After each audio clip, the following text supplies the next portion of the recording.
any less sound. I promised myself to treat myself and visit a nearby tower, and climbing to the top will throw myself off in an effort to make clear to whoever what it's like when you're shattered, left standing in the lurch at a church where people were saying, my God, that's tough, she stood him up. No point in us remaining, we may as well go home, as I did on my own, alone again. Naturally,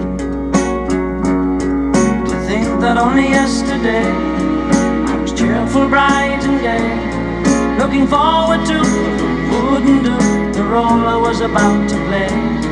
But as if to knock me down, reality came around, and without so much as a mere touch, cut me into little pieces, leaving me to doubt. Talk about God in His mercy, if He really does exist, why did He desert me in my hour of need? I truly am indeed alone again. Naturally,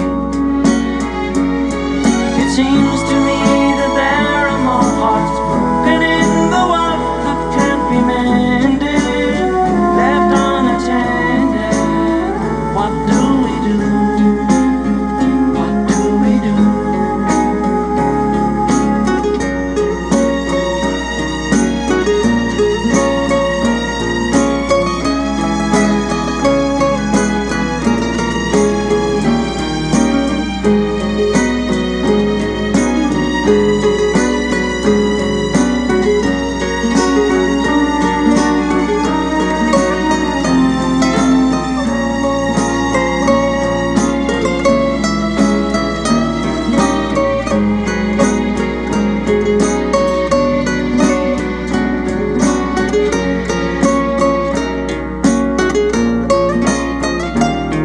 Alone again, naturally.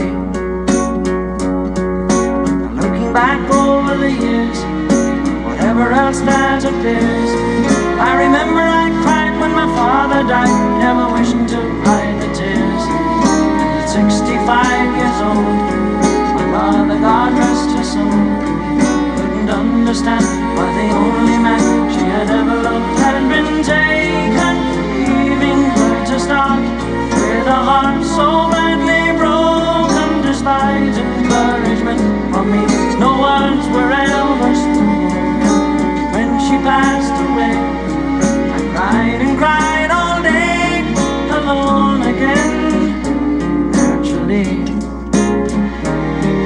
alone again. Naturally.